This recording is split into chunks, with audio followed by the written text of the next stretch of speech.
सभी को नमस्कार। सनातन संस्था और हिंदू जनजागृति समिति की ओर से ऑनलाइन सत्संगों की श्रृंखला हम ले रहे हैं। इसी श्रृंखला का एक भाग यानी बच्चों के लिए ऑनलाइन बाल संस्कार वर्ग। आजकल हम देखते हैं टीवी, मोबाइल, इन सब के कारण बच्चों के मन पर विदेशी संस्कृति का प्रभाव अधिक हो रहा है। इसलिए हमारी भारतीय संस्कृति कितनी महान है और उसी के कारण हम आदर्श आनंदी जीवन जी सकते हैं। ये सब बच्चों को अभी से पता चले, इसी उद्देश्य से ये संस्कार वर्ग हम ले रहे हैं। चलो फिर अब आज के हमारे संस्कार वर्ग को हम आरंभ करते हैं। सनातन संस्था के श्रद्धा स्रोत परम पूज्य भक्तराज महाराज तथा संस्थापक परात्पर गुरु डॉक्टर जयंत आठवले जी के चरणों में वंदन कर हम आज का यह बाल संस्कार वर्ग आरंभ करते हैं। अब सबसे पहले हम श्री गणेश जी के चरणों में प्रार्थना करेंगे। सभी बच्चों ने अपने हाथ जोड़े हैं ना, और अपनी आंखों के सामने भगवान श्री गणेश जी का रूप लाकर पूरी एकाग्रता से हम ये प्रार्थना कहेंगे। हे श्री गणेश जी, आपकी ही कृपा से इस बाल संस्कार वर्ग में आने का अवसर हमें मिला है।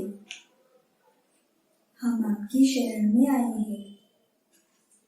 हे श्री गणराया, इस संस्कार वर्ग में जो भी सूत्र बताने वाले हैं, वे सभी सूत्र हमें समझ में आने दीजिए और आप ही हमें उसके अनुसार आचरण करने के लिए शक्ति, बुद्धि एवं क्षमता दीजिए। ऐसी आपके श्री चरणों में शरणागत भाव से प्रार्थना है। अब हम भगवान श्री गणेश जी के श्लोक का उच्चारण करेंगे। हम सब मिलके एक साथ ये श्लोक कहेंगे। वक्रतुंड महाकाय सूर्यकोटि समप्रभ निर्विघ्नं कुरु मे देव सर्वकार्येषु सर्वदा।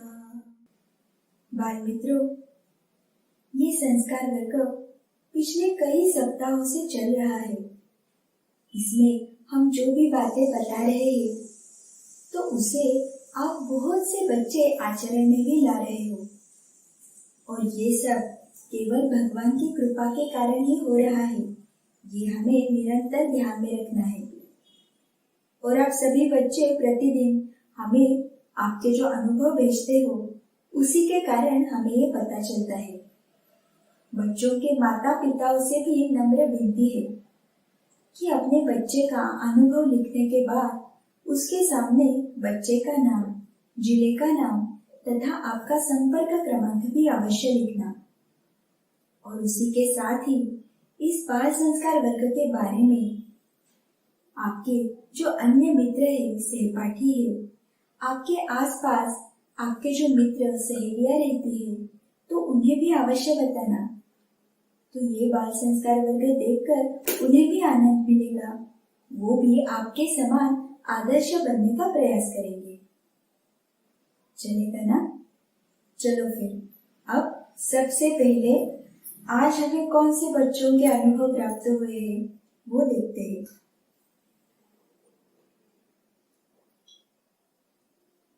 तो आज का जो पहला अनुभव हमें भेजा है वो महाराष्ट्र के ठाणे से अभिरा शेलार ने। उसने लिखा है कि नामजप करने से उसके मन को शांति मिलती है। बाद में यशराज देशमुख ने लिखा है कि नामजप सुनकर उनकी भाव जागृति हुई तथा ऐसा लगा कि नाटक समाप्त ही न हो। बहुत अच्छा अनुभव आया है।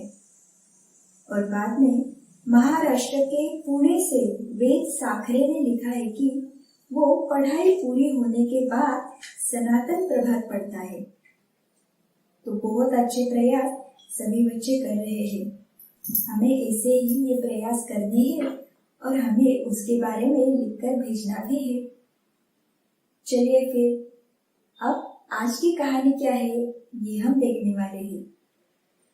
तो आज हम कान्हा जी की दर्पण सेवा ये एक बहुत ही सुंदर कहानी देखने वाले हैं। तो सभी बच्चे पूरा ध्यान देकर ये कहानी सुनेंगे और फिर कहानी होने के उपरांत आपको हम जो प्रश्न पूछते हैं उसका 15 सेकंड में योग्य उत्तर क्या है ये आपको सोच के रखना है। इसके कारण क्या होगा तो आपका कहानी में ध्यान है या नहीं ये आपको ही पता चलेगा। हम देखते हैं ना कई बार कहानी इधर हो रही होती है और बहुत से बच्चे चैट बॉक्स में कुछ ना कुछ लिखते रहते हैं। तो ऐसे हम नहीं करेंगे। हमारा पूरा ध्यान हम कहानी में ही देंगे और उसके कारण जब हमारा उत्तर योग्य आएगा तब हमें वो पता चलेगा और अपनी प्रतिभा सुधरने का एक सुअवसर भी आप सभी को प्राप्त होगा। ठीक है ना? तो अब सभी बच्चों का ध्यान कहानी की तरफ। चलिए फिर अब हम कहानी आरंभ करते हैं। तो बाल मित्रों, अब हम देखते हैं आज की कथा कान्हा जी की दर्पण सेवा। एक गांव था। उस गांव में एक माई रहती थी। वो भगवान श्री कृष्ण जी की भक्त थी। अपने श्याम सुंदर भगवान श्री कृष्ण जी की वो बहुत ही मन लगाकर सेवा करती थी। जब वो सुबह उठती थी तो अपने श्याम सुंदर जी को भी वो बहुत ही दुलार के साथ प्रेम के साथ उठाती थी। फिर उन्हें स्नान करवाती थी, उन्हें आभूषण पहनाती थी, श्रृंगार करती थी और फिर दर्पण में उन्हें दिखाती भी थी और फिर उनका भोग लगाती थी। ऐसा निरंतर प्रतिदिन वो ये सारी सेवाएं बहुत ही आनंद के साथ करती थी। परंतु एक दिन क्या हुआ, वो जो माई थी तो उन्हें 1 महीने के लिए लंबी यात्रा पर जाना पड़ा। तो उन्होंने क्या किया, उनके घर में उनकी बहुरानी थी। तो ये भगवान श्री कृष्ण जी की सेवा उन्होंने अपने बहू को बताई और वो कहने लगी, बहुरानी, मेरे भगवान श्री कृष्ण जी की सेवा बहुत ही मन लगाकर करना, उसमें कोई भी कमी मत रखना। उनका ऐसा श्रृंगार करना कि जब तुम उन्हें दर्पण दिखाओगी तब वो मुस्कुराने चाहिए। इतनी अच्छी सेवा करना। इतना वो कहती है और फिर यात्रा के लिए निकल जाती है। इधर जब दूसरा दिन आता है तब बहुरानी जल्दी उठती है और जैसे अपने सासू माँ ने बताया हुआ था उसी तरीके से वो बहुत ही अच्छे से भगवान श्री कृष्ण जी की, कान्हा की अच्छे से सेवा करती है। उन्हें स्नान करवाती है, आभूषण पहनाती है और सब श्रृंगार होने के बाद उन्हें वो दर्पण दिखाती है।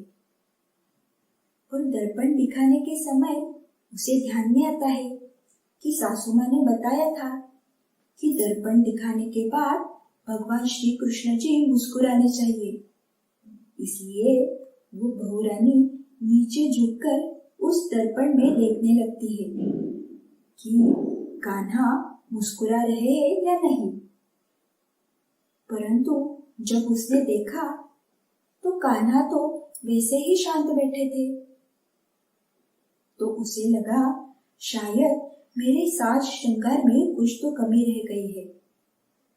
इसलिए फिर वो क्या करती है, तो फिर से भगवान श्री कृष्ण जी की पगड़ी, उनकी बांसुरी, उनके आभूषण ये सब फिर से ठीक से है क्या नहीं ये देखती है और फिर से श्री कृष्ण जी को दर्पण दिखाती है। परंतु क्या अब भी भगवान श्री कृष्ण जी मुस्कुराए नहीं। तो वो फिर से उनके सारे वस्त्र आभूषण अच्छे से करती है और फिर से कान्हा जी को दर्पण दिखाती है और देखने लगती है दर्पण में कि कान्हा जी मुस्कुरा रहे हैं या नहीं।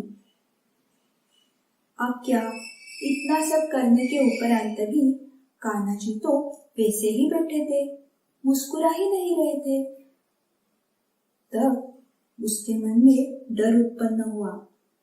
उसे लगा शायद मैंने कान्हा जी को अच्छे से स्नान नहीं डाला होगा, इसलिए वो नहीं मुस्कुरा रहे। तो फिर उसने क्या किया, उसने तुरंत कान्हा जी के वस्त्र निकालकर उन्हें फिर से स्नान कराया।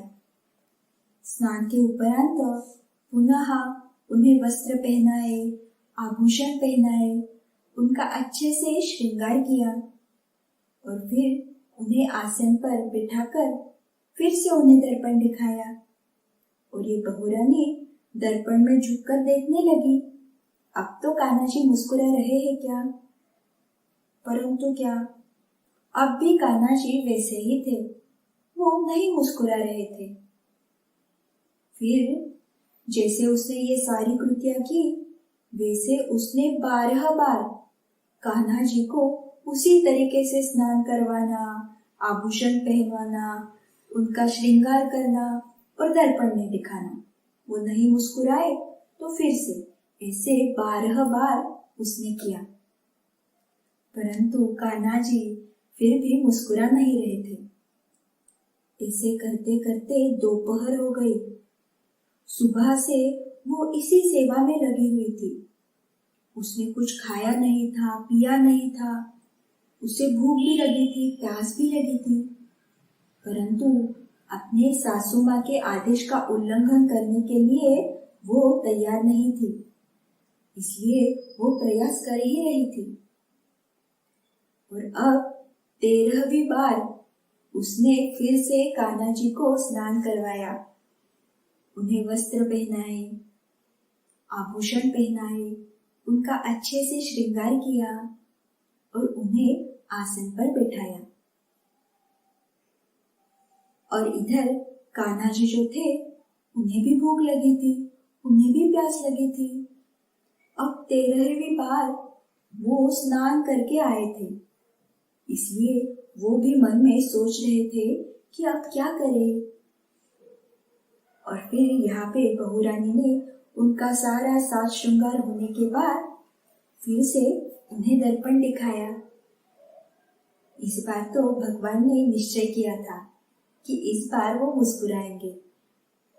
तो फिर बहुरानी ने जैसे ही दर्पण कान्हा जी के सामने लिया तो वो स्वयं भी नीचे झुककर कान्हा जी मुस्कुरा रहे हैं या नहीं ये देखने की चेष्टा कर रही थी। और फिर क्या हुआ, तो फिर इस बार कान्हा जी सच में मुस्कुराए। त्रिभुवन के अधिपति उनका ये मनोहारी हास्य देखकर बहुरानी तो विस्मित हो गई थी। वो उन्हें देखती ही रह गई थी। अपना होश गवा के वो उनकी जो मुस्कुराहट थी वो निहार रही थी।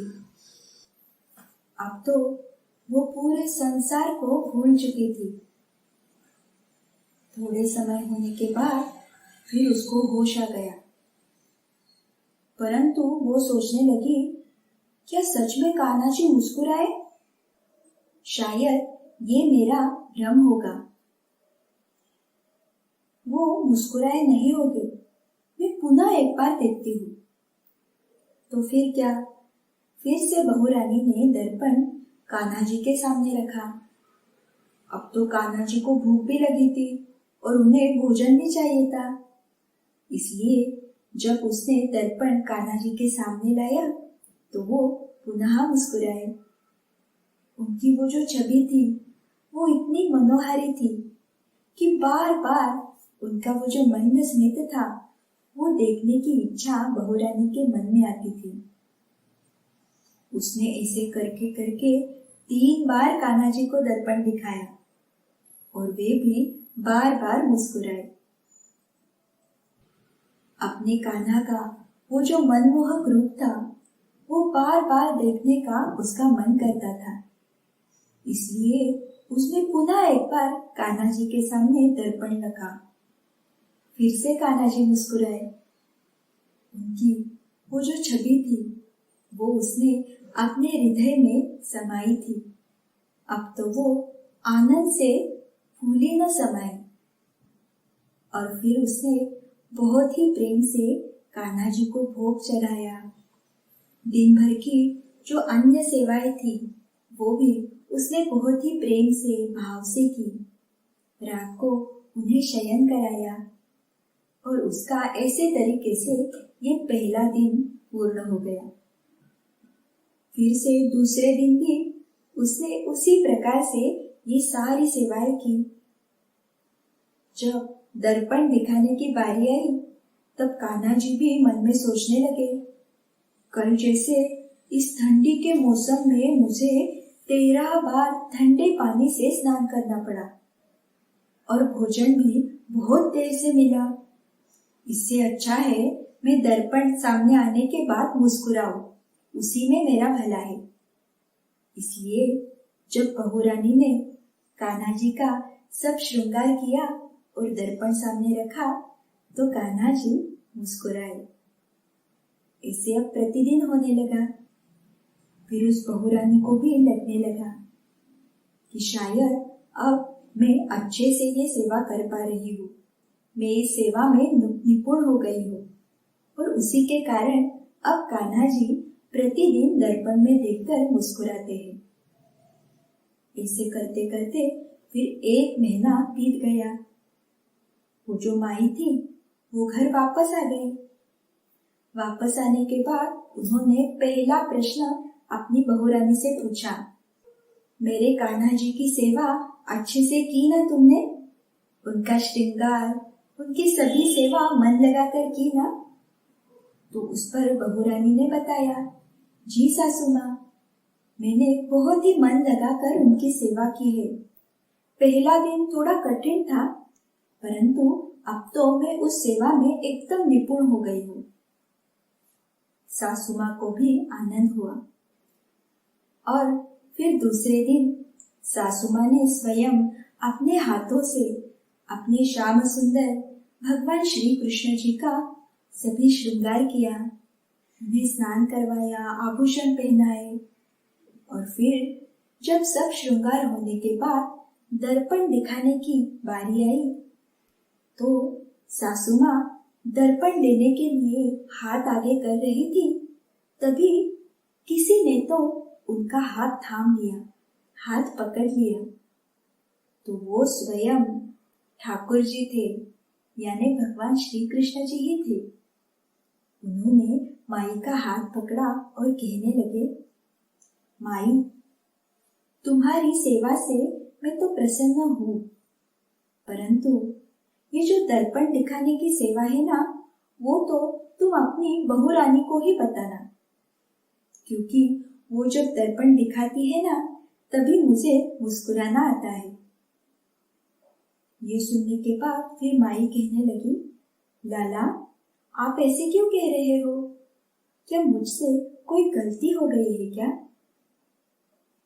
परंतु भगवान श्री कृष्ण जी ने बताया, नहीं नहीं माई, गलती ऐसा कुछ नहीं, परंतु पिछला 1 महीना तुम्हारी बहुरानी मेरी जो सेवा कर रही है और वो मुझे जब दर्पण दिखाती है, तो फिर मैं मुस्कुराता हूँ। ये सुनने के बाद माई को भी आश्चर्य लगा।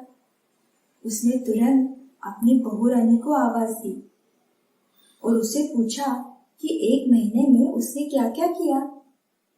तो फिर बहुरानी ने भी एकदम सहज भाव से सासू माँ को बताया, जी हाँ सासू माँ, जब प्रतिदिन मैं भगवान को दर्पण दिखाती थी तो वो मुस्कुराते थे। पहले दिन थोड़ी देर लग गई, परंतु उसके बाद प्रतिदिन मैं जब दर्पण दिखाती थी वो मुस्कुराते थे। अपनी बहू रानी के ये वाक्य सुनने के बाद और उसका जो प्रेम था भगवान के प्रति, लगन थी और स्वयं प्रभु के दर्शन, ये सब देखकर वो जो माई थी वो बहुत ही प्रसन्न हो गई और उसे पता चला कि अपनी बहू रानी ने उसके प्रेम से और लगन से भगवान को पा लिया है। और फिर उसने निश्चिंत रूप से अपने ठाकुर जी की, अपने श्याम सुंदर भगवान श्री कृष्ण जी की सेवा अपनी बहू रानी के हाथ में सौंप दी। तो बच्चों, सभी के ध्यान में आई ना ये कथा? तो हम भगवान से कितना प्रेम करेंगे उतना कम ही है, और हम जितनी भक्ति भगवान के करेंगे उतने ही वो हम पर प्रसन्न होंगे। चलो फिर अब इस कहानी से जुड़ा हुआ प्रश्न क्या है ये हम देखते हैं। दर्पण दिखाने के बाद कान्हा जी क्या करते थे? और इसके पर्याय है, 1. आंखें बंद करते थे, 2. मुस्कुराते थे और 3. बात करते थे।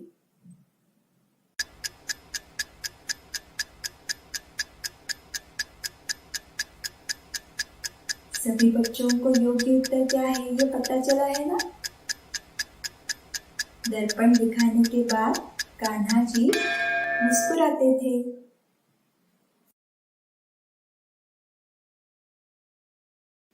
चलिए बच्चों, अब हम नामस्मरण करने वाले हैं। आज की कथा से हमने देखा ना कि हम भगवान से पूरे मन से प्रेम करेंगे तो भगवान भी हमारे प्रेम से, हमारी लगन से, भक्ति से प्रसन्न होते हैं। तो हमें उसी लगन से और प्रेम से ये नाम जप करना है।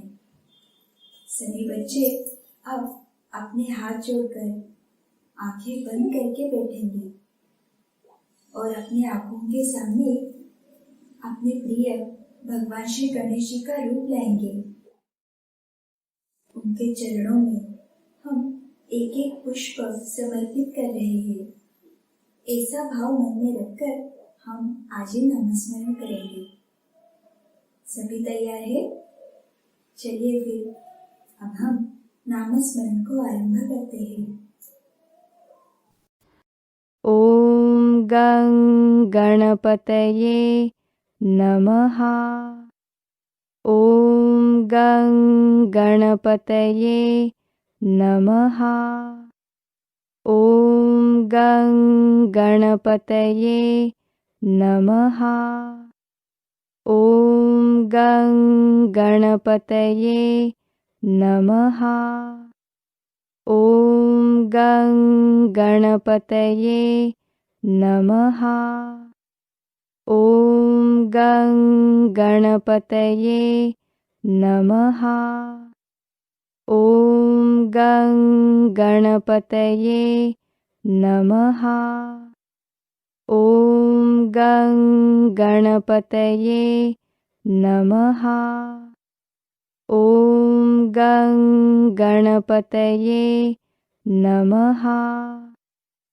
ओम गं गणपतये नमः। ओम गं गणपतये नमः। ओम गं गणपतये नमः। ओम गं गणपतये नमः। ओम गं गणपतये नमः। ओम गं गणपतये नमः। ओम गं गणपतये नमः। ओम गं गणपतये नमः। ओम गं गणपतये नमः। ओम गं गणपतये नमः।